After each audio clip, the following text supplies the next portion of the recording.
En fait, le Maroc, on est bon qu'en première mi-temps. L'Algérie, ils sont bons qu'en deuxième mi-temps. Je crois qu'il faut fusionner les deux équipes, en fait, c'est pas possible. Sauf que là, par contre, du côté de l'Algérie, je vous jure, les frères, c'est du sabotage.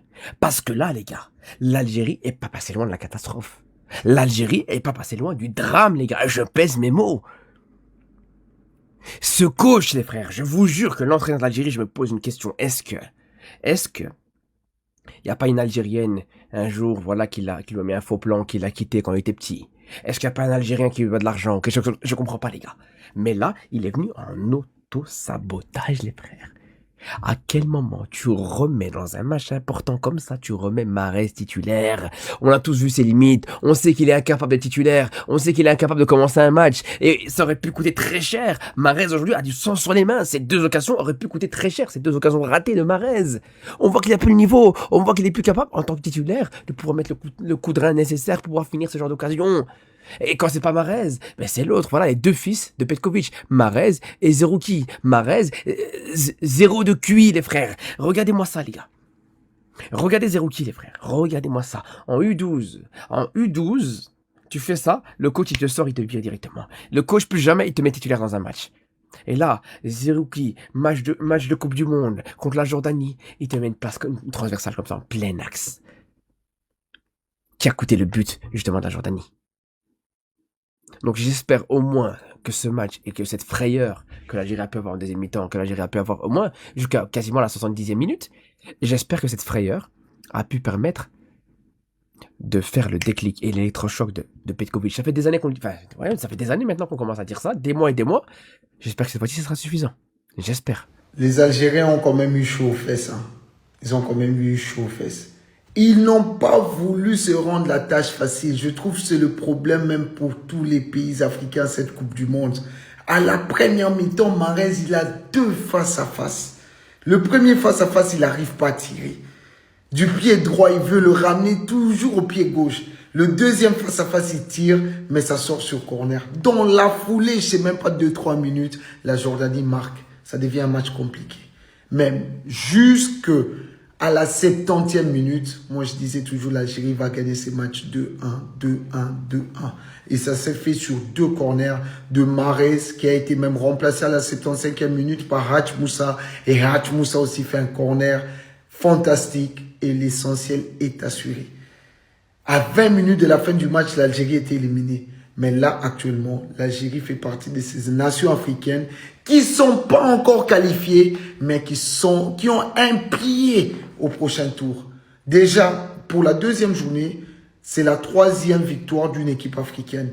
Après le Maroc face à l'Écosse 1-0, après la victoire de l'Égypte face à la Nouvelle-Zélande 3-1, et ce soir l'Algérie qui bat la Jordanie 2-1, ça fait déjà 3 victoires. À la première journée, on n'avait eu que 2 victoires.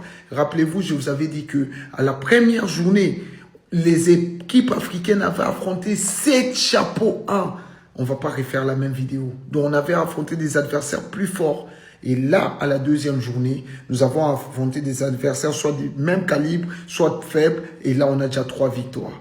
Donc, force au Ghana et à la RDC, peut-être on peut avoir une 4e, voire une 5e victoire. L'Algérie n'est pas éliminée. L'Algérie n'est pas encore complètement qualifiée. Il faudra juste un match nul face à l'Autriche et les Algériens peuvent fêter leur qualification. En cas de défaite, il faudra voir s'ils sont parmi les meilleurs 3e.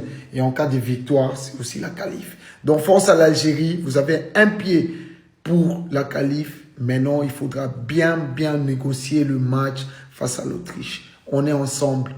Ciao. 1, 2, 3. Viva Algérie. Je vais pas faire le mec, Zerma, je m'en fous, on a gagné. Mais je sais pas vous, les frères. Mais moi, hier soir, ils m'ont saoulé. On est nuls. J'ai l'impression qu'on n'apprend pas de nos erreurs. J'ai fait nuit blanche pour ça. Je suis dégoûté. Là, il y a un dernier match de poule à aller chercher. S'il vous plaît, les gars, faites-nous plaisir. Mettez de la folie. On veut voir l'Algérie en mode à la Coupe du Monde, ça fait 12 ans. Je demande pardon à tous les supporters d'Arsenal. Je vous ai tellement critiqué, mais je viens enfin de comprendre ce que ça fait de gagner sur corner et d'en avoir rien à foutre. Oui, dans le jeu, c'est catastrophique, on n'arrive pas à être tranchant et parfois même un contrôle passe, c'est compliqué. On a la possession, mais elle est complètement stérile. La première frappe qu'on a réussi à cadrer, c'est au bout de 28 minutes. En plus de ça, c'était limite une passe au gardien de la Jordanie. Et si tu cumules avec le match de l'Argentine, on a eu besoin de 2 heures de jeu pour cadrer une frappe. Diffuser nos matchs à 4h, 5h du matin, c'est la meilleure décision que la FIFA ait prise de son histoire. Au moins, on est sûr d'être d'être entre nous et qu'il y a que les Algériens qui ont vu cette mascarade. On est content parce que c'est notre pays, mais moi si j'étais le petit là à sa place, j'aurais pas que dormi, je me serais foutu une balle dans le crâne. Le pire c'est que tu te procures des occasions, t'aurais pu tuer le match et te mettre à l'abri, mais Riyad Mahrez il rate ses 2 face à face. Sauf que comme on aime trop se mettre dans les problèmes tout seul, on arrive à être mené. Notamment à cause de cette passe pétée de Zerouki qui te met dans la merde. Ce mec là, les gars, trouvez-lui un métier qui fasse boucher, électricien. Mais l'équipe nationale c'est terminé. Aïssa Mandji qui se fait avoir comme un amateur sur l'appel contre appel alors que c'est le joueur le plus expérimenté. La dernière fois il a dit c'est Messi, il est trop fort, on peut rien faire. Là c'est quoi ton excuse? Belrali c'est catastrophique, soit il réussit sa passe, soit son contrôle, mais les deux en même temps c'est pas possible. Ok, il a la dalle, ce que vous voulez, mais techniquement c'est affreux. Et Gouiri, heureusement qu'il met son but parce que lui j'allais pas le louper. Mais tranquille les gars, aujourd'hui on a pris les 3 points, on va rester calme. Tous les problèmes et les incohérences là je les laisse pour le mois de demain. Franchement c'est dommage que cette équipe d'Algérie c'est une équipe qui réagit parce qu'il y a du talent. Il y a du talent. Franchement, à 20 minutes de la fin, ils étaient menés. Ils ont réussi à renverser. C'était le plus important, c'était de se qualifier. Félicitations à vous. Bravo. Le match, il était juste incroyable. Beaucoup d'erreurs. Mais le plus important, voilà. La Jordanie est éliminée, malheureusement. On avance. Encore une fois, félicitations à l'Algérie. Profitez bien et restez surtout bien concentrés.